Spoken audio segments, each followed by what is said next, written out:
तो पिछले क्लास में हमने डिटर्मिनेंट का इंट्रोडक्शन लिया था। हमने वहाँ ये समझा था कि डिटर्मिनेंट होता क्या है।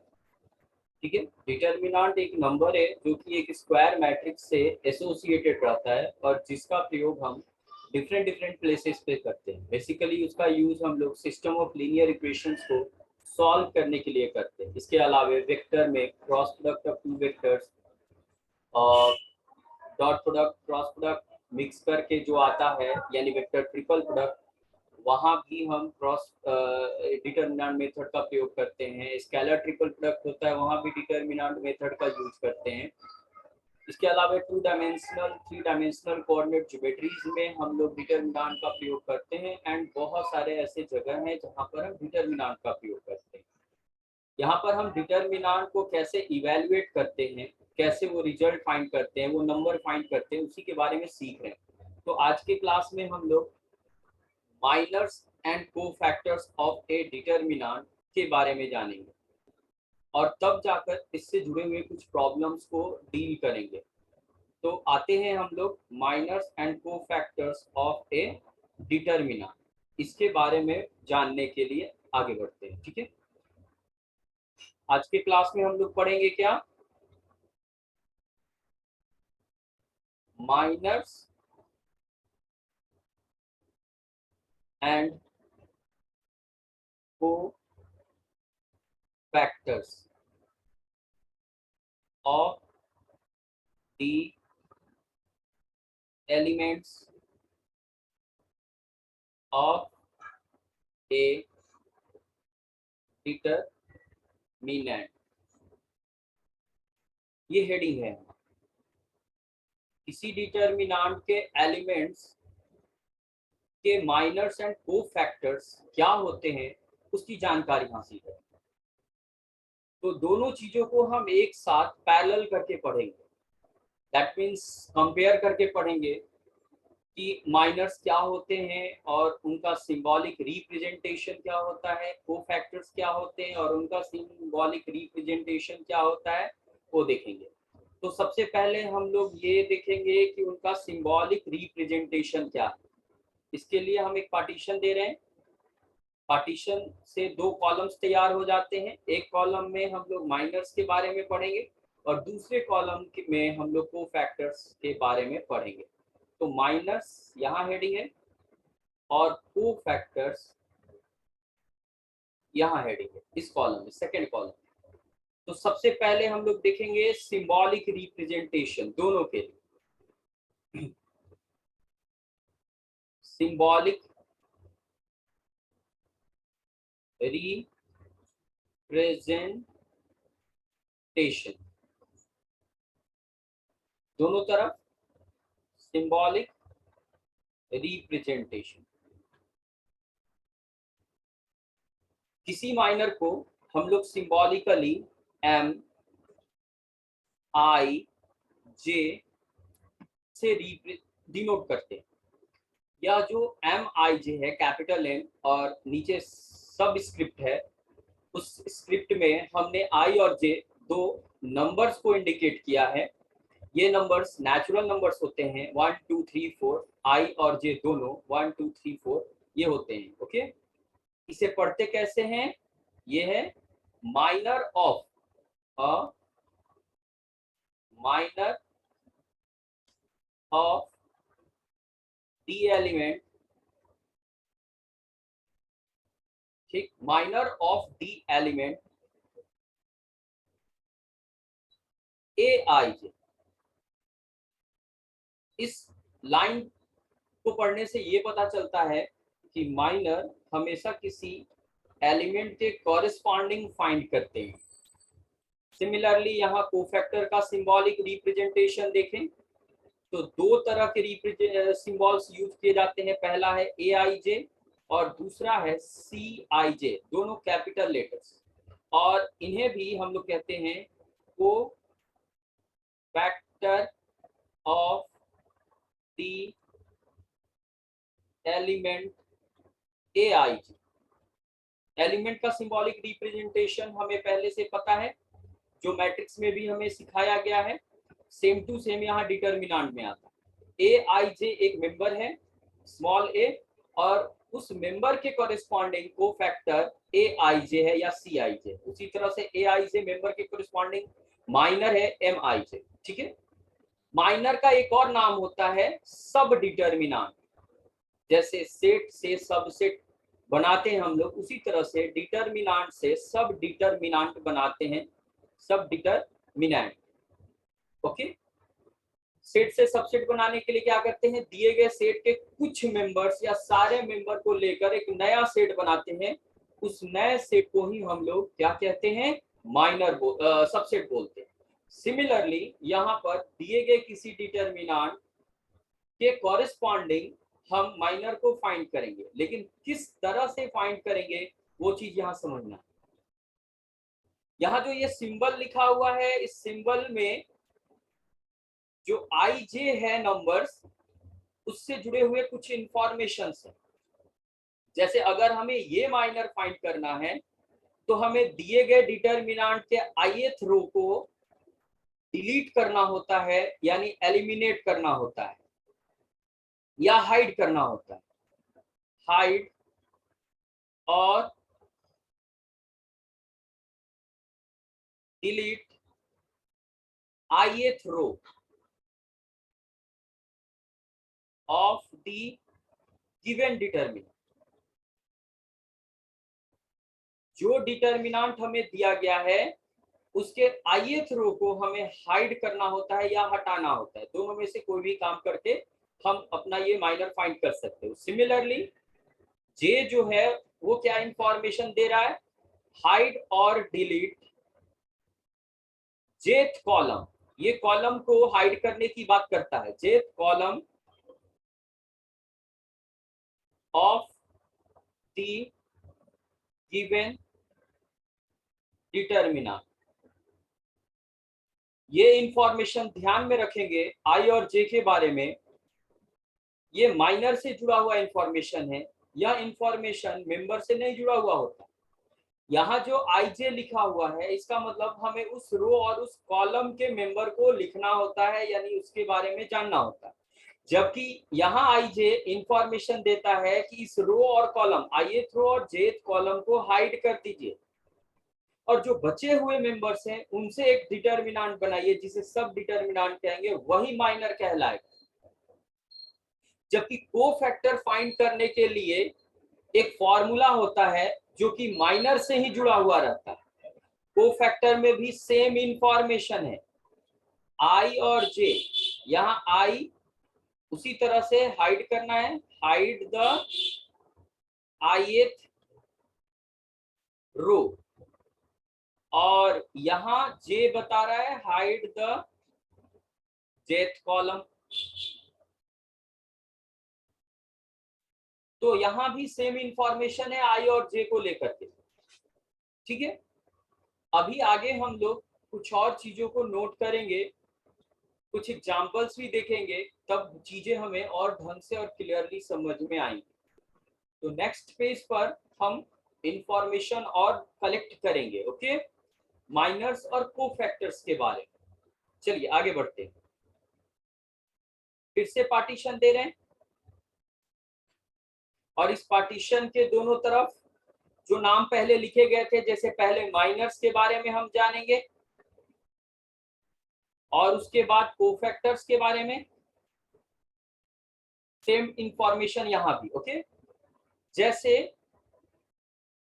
M12, इस सिंबल से क्या इंफॉर्मेशन मिल रहा है, दो चीजें। पहला कि यह माइनर है A12 मेंबर के corresponding, minor of member A12। और दूसरा इंफॉर्मेशन यहां से मिल रहा है कि हमें दिए गए डिटर्मिनेंट के ith रो, फर्स्ट रो और सेकंड कॉलम को गायब करना है या हाइड करना है। Hide first row and second column,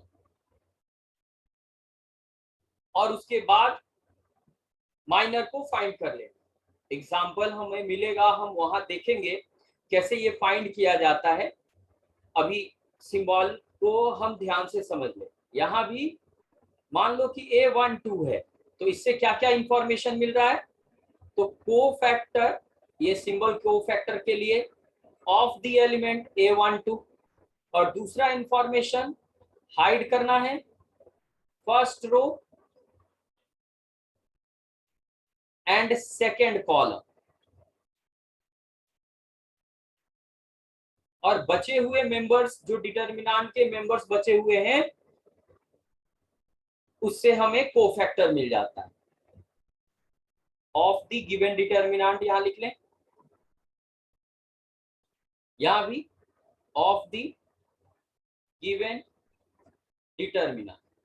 okay, इनसे जुड़े हुए एग्जांपल को हम आगे देखेंगे, उससे पहले हम यहाँ कुछ और इंफॉर्मेशंस नोट कर लेते हैं। जैसे सेकेंड पॉइंट, साइज यानी ऑर्डर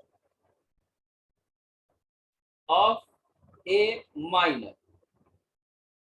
क्योंकि माइनर भी एक डिटर्मिनेंट होता है और कोफैक्टर भी एक डिटर्मिनेंट होता है, तो दोनों का ही साइज हमें जानना पड़ता है ऑफ ए कोफैक्टर। तो मान लेते हैं एक डिटर्मिनेंट है, उसका साइज m इंटू एन है, m इंटू एम है। याद रखेंगे रो कॉलम बराबर होते हैं। तो मान लेते हैं डेल्टा डिटर्मिनेंट दिया हुआ है, गिवन डिटर्मिनेंट, इसका साइज n इंटू एन है।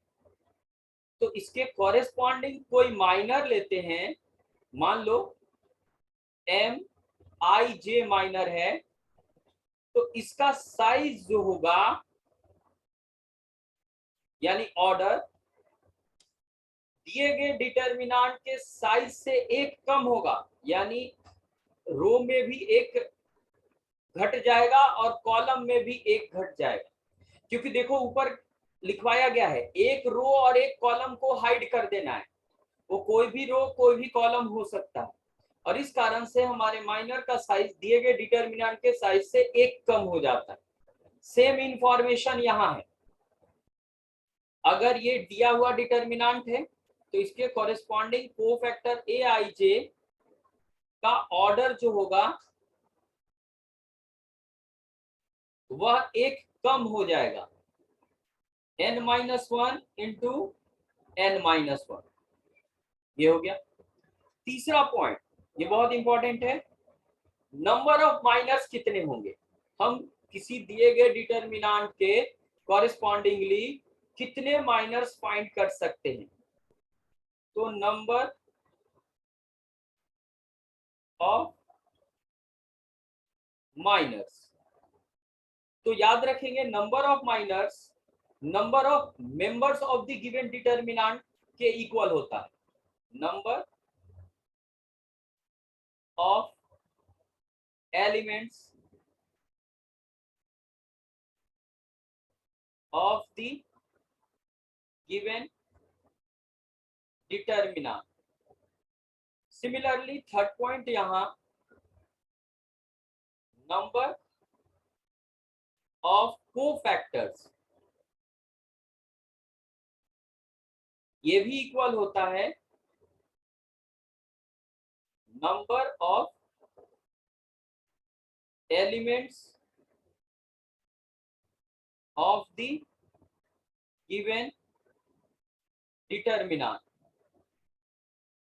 तो तीन पॉइंट्स दोनों के कॉरेस्पॉन्डिंग हमने नोट किया। पहला पॉइंट हमें ये बताता है कि दिए गए किसी डिटर्मिनेंट के एक माइनर को किस तरह से रिप्रेजेंट करते हैं, और उसमें दिए गए लेटर्स का मीनिंग क्या होता है, उन्हें फाइंड करने का तरीका क्या होता है।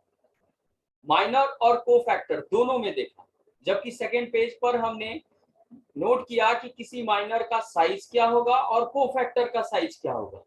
और थर्ड पॉइंट में हमने नोट किया कि माइनर्स की संख्या कितनी होगी और कोफैक्टर्स की संख्या कितने होंगे, दोनों नंबर ऑफ एलिमेंट्स के बराबर होते हैं। तो चलिए आगे हम लोग कुछ एग्जांपल्स के थ्रू इन पॉइंट्स को क्लियर करते हैं। ठीक है, नेक्स्ट पेज पर तो आते हैं, एग्जांपल लेते हैं।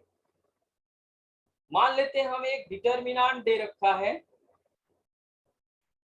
5 -1 2 और 0, ये 4 मेंबर से बना हुआ, यानी 2 इंटू 2 साइज का होगा। तो इससे जुड़ा हुआ क्वेश्चन का जवाब हम देंगे। क्या जुड़े हुए क्वेश्चन का जवाब? Number of minors. पहला क्वेश्चन, नंबर ऑफ माइनर्स।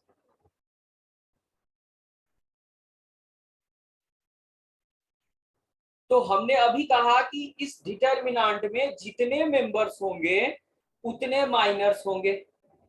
हम देख पा रहे हैं यहाँ 4 मेंबर्स हैं, और इस प्रकार यहाँ नंबर ऑफ माइनर्स भी 4 होंगे। कौन कौन?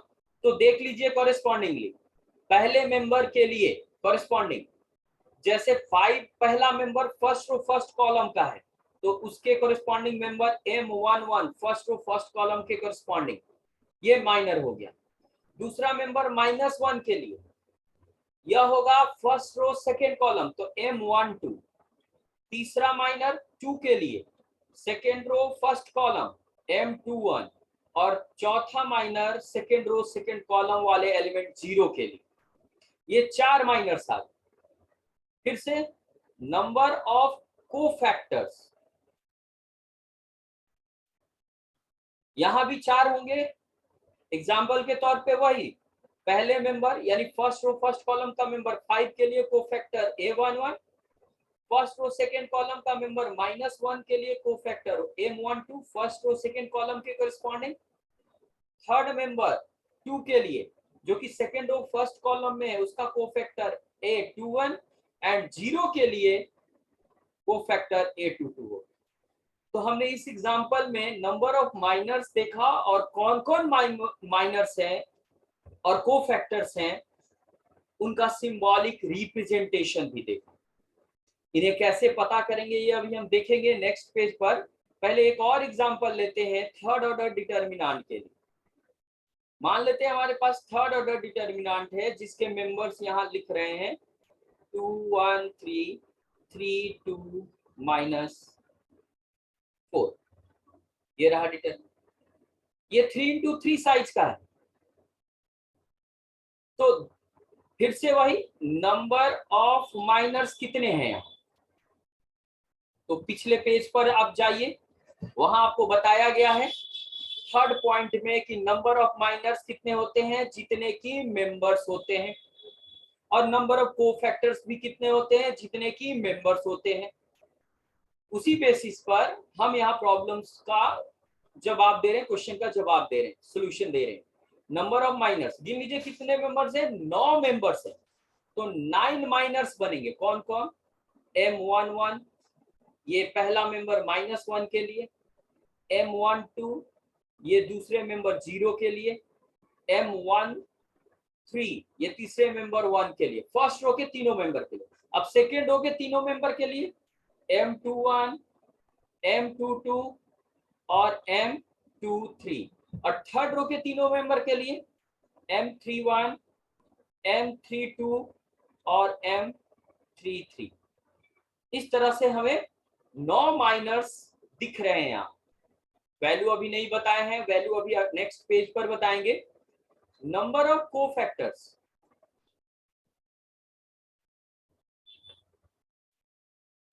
9।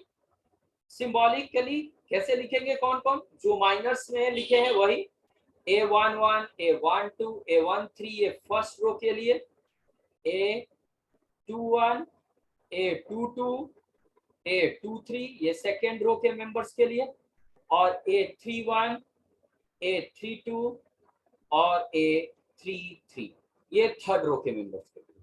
तो 9 माइनर्स और 9 कोफैक्टर्स का सिंबॉलिक रिप्रेजेंटेशन भी देखा, उनकी संख्या भी देखी। अब इन्हें फाइंड करना, ये सीखना है। तो चलिए नेक्स्ट पेज पर आते हैं। Finding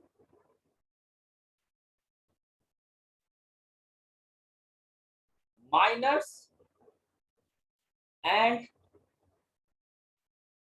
cofactors.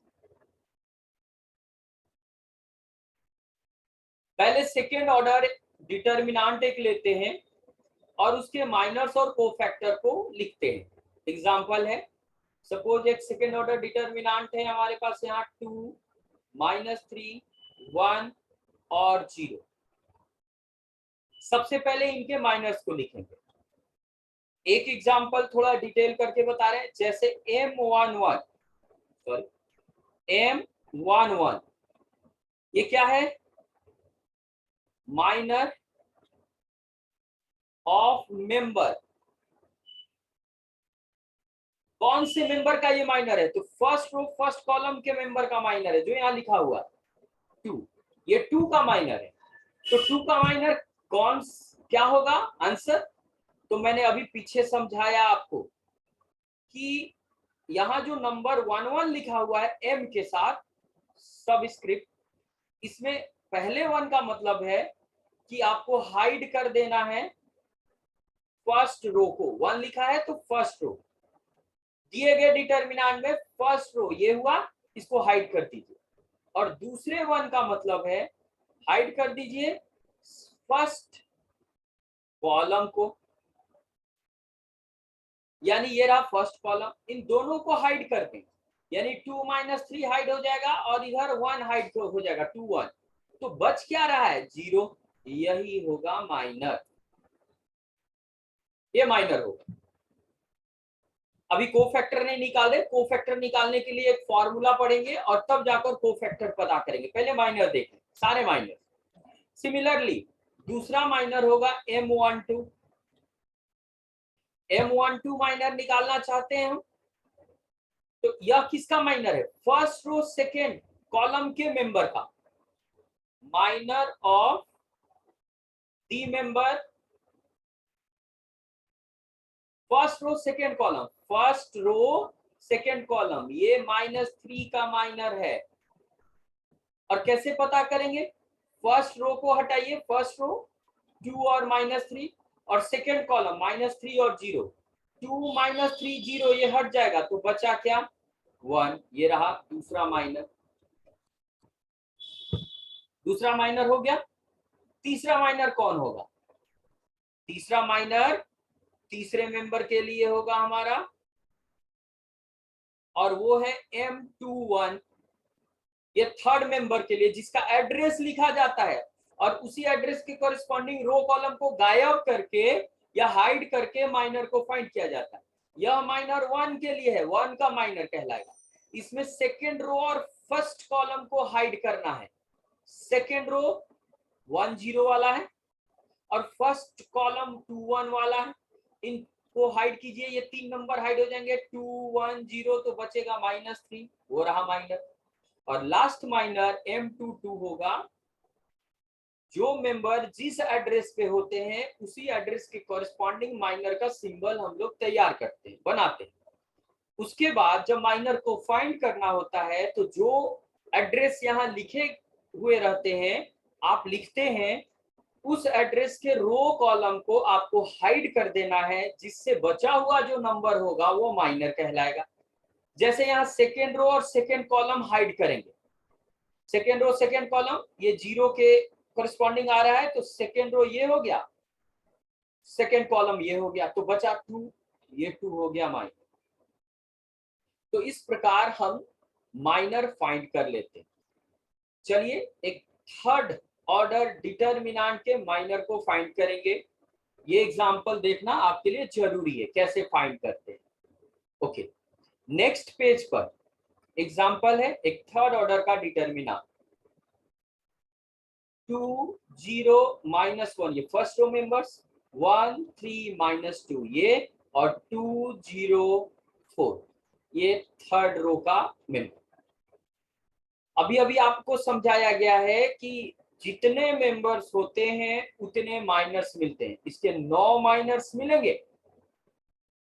पहले रो के कॉरेस्पॉन्डिंग तीनों मेंबर के माइनर्स, दूसरे रो के कॉरेस्पॉन्डिंग तीनों मेंबर्स के माइनर्स, और तीसरे रो के कॉरेस्पॉन्डिंग तीनों मेंबर्स के माइनर्स, जिन्हें कॉरेस्पॉन्डिंग एड्रेस से डिनोट करेंगे। जैसे 2 का माइनर M11, अब इस माइनर को फाइंड करना है, ये किसका माइनर है? 2 का माइनर है। उसे डिटेल देने की जरूरत नहीं है, यहाँ डिस्क्राइब करने की जरूरत नहीं है, आपको पता होना चाहिए। अगर आप जानना चाहते हो तो हम फिर से लिख दे रहे हैं, माइनर ऑफ द एलिमेंट 2। कैसे पता करेंगे? तो कह रहा है आपको गायब करना होगा, हाइड करना होगा। हाइड फर्स्ट रो, 1 का मतलब फर्स्ट रो, और दूसरे 1 का मतलब हाइड कीजिए, फिर से छिपाइए second, sorry first column. First row, पहला 1 फर्स्ट रो को हाइड करने के लिए कहता है, और दूसरा 1 सेकेंड, सॉरी फर्स्ट कॉलम को हाइड करने के लिए कहता है। 1 1 है तो फर्स्ट रो और फर्स्ट कॉलम हाइड होगा। देखो मार्क करके दिखा रहे हैं, ये रहा फर्स्ट रो हाइड हो जाएगा, और ये रहा फर्स्ट कॉलम, ये हाइड हो जाएगा। ये देखो ये 4 नंबर्स दिख रहे हैं, जैसे दिख रहे हैं वैसे ही प्रिंट कीजिए, जिससे आपको एक सेकेंड ऑर्डर डिटर्मिनेंट मिल जाएगा। इसका साइज 2 इंटू 2 होगा, और देखिए मेन डिटर्मिनेंट का साइज 3 इंटू 3 है, तो इससे इसका साइज 1 कम हो गया, आप देख सकते हैं। मैंने कहा भी था कि किसी माइनर का साइज दिए गए मेन डिटर्मिनेंट के साइज से 1 कम होता है। यानी अगर मेन डिटर्मिनेंट में 3 रोज और 3 कॉलम्स हैं, तो किसी भी माइनर में, उसके किसी भी माइनर में 2 रोज और 2 कॉलम्स होंगे, क्योंकि 1 रो और 1 कॉलम को हाइड कर दिया जाता है, इसलिए 1 रो 1 कॉलम हाइड हो जाने कारण हट जाता है। अब ये सेकेंड ऑर्डर डिटर्मिनेंट मिला, और आपको सेकेंड ऑर्डर डिटर्मिनेंट को इवेल्युएट करने आता है।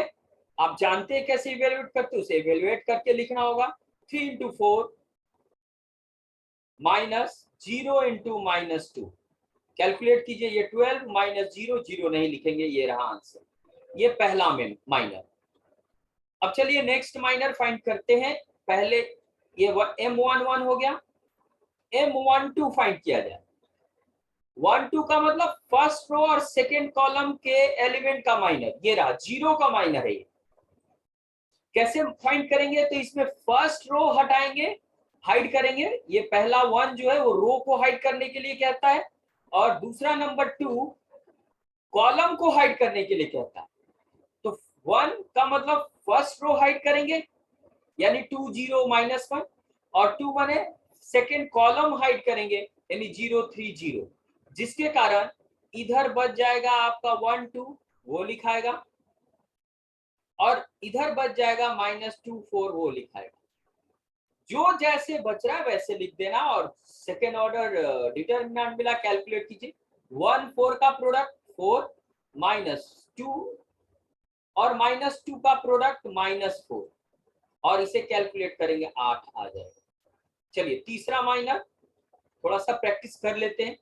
ये first row third column, first row third column इस एलिमेंट का माइनर है -1 का, और वहां से first row third column hide कर दें, तो ये चारों मेंबर बच जाएंगे हमारे। लिख दीजिए उसको ऐसे ही। आप ध्यान दें, बहुत ही आसान है ये पता करना।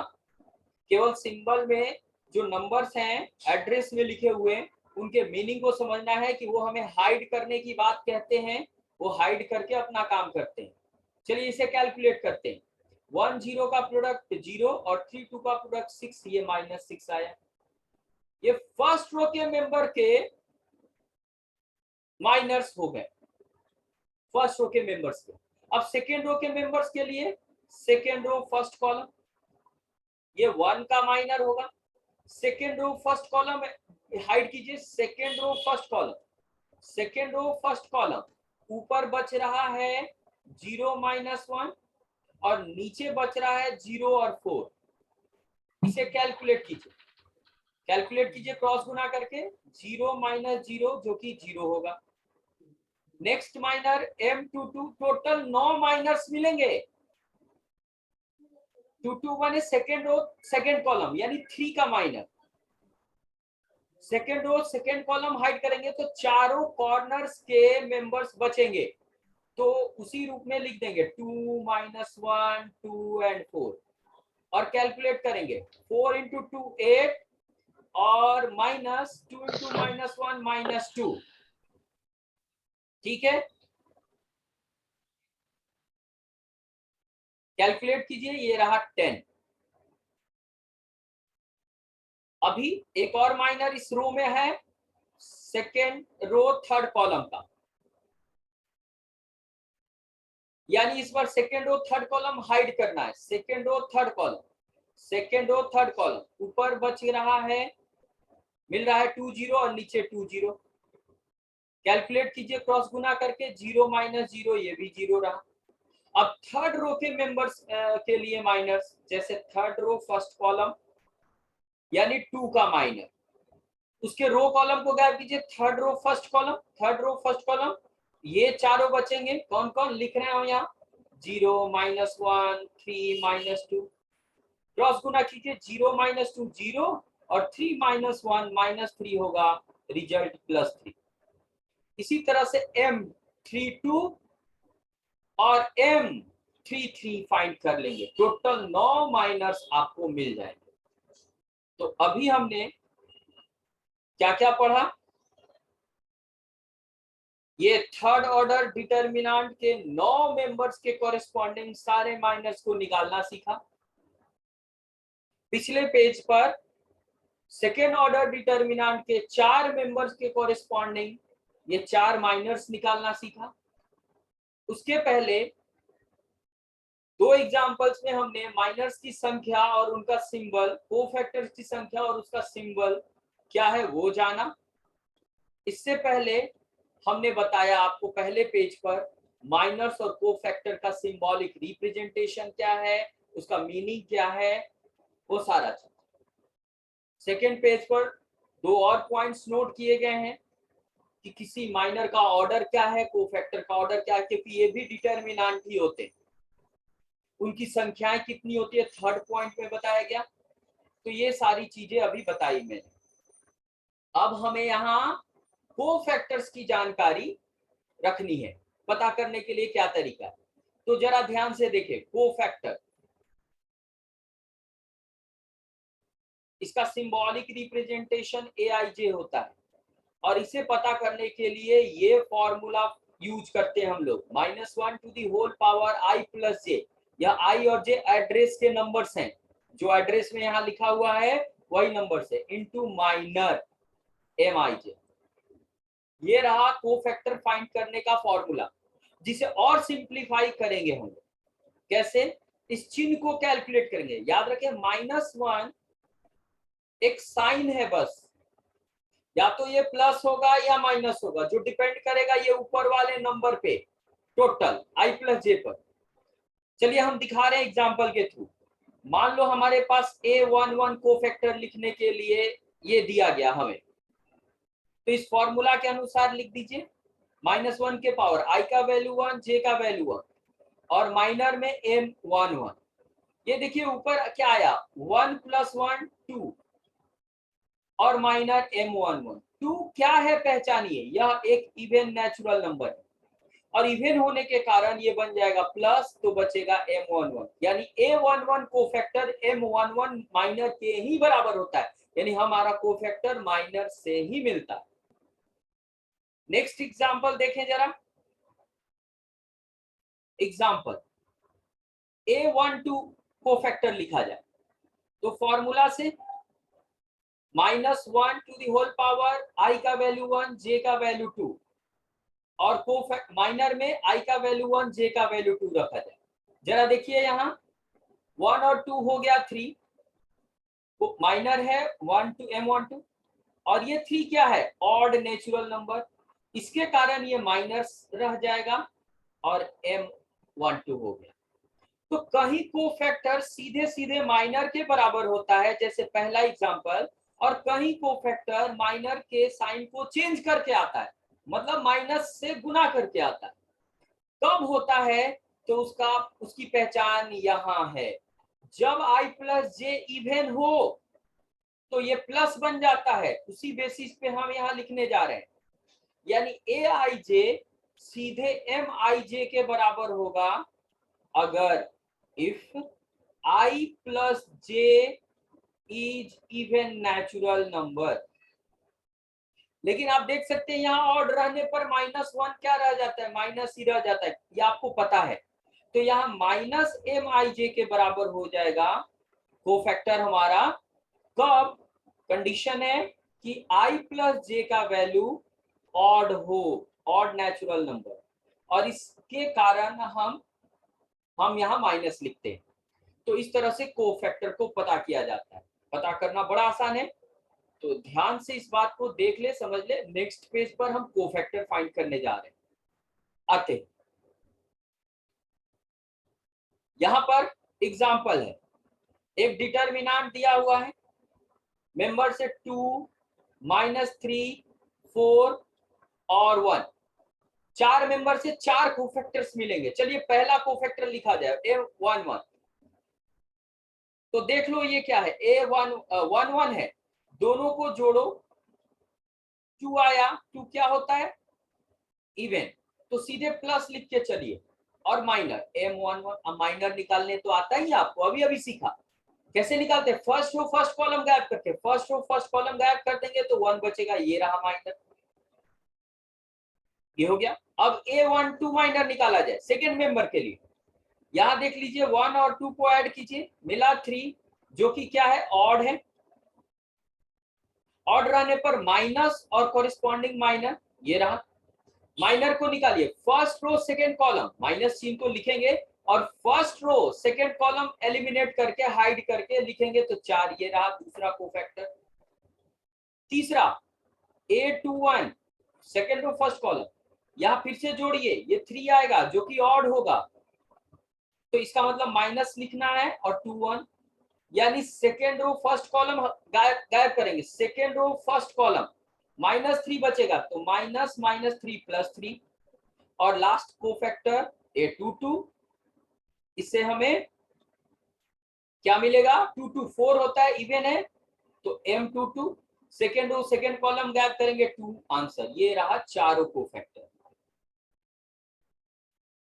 थर्ड ऑर्डर डिटर्मिनेंट के कोरेस्पॉन्डिंग, थर्ड ऑर्डर डिटर्मिनेंट के कोरेस्पॉन्डिंग लिखा जाए। मान लेते हैं थर्ड ऑर्डर डिटर्मिनेंट है 2 - 1 0 1 2 1 और -1 3 4। पहला कोफैक्टर A11, 1 1 2 होता है, इवन है तो पॉजिटिव होगा M11 के। अब फर्स्ट रो फर्स्ट कॉलम गायब करो, 2 1 3 4, ये बचेगा, क्रॉस गुना करो, 8 - 3 5 हो गया। अब A12 निकालो, ये ऑड है तो -M12 लिखेंगे।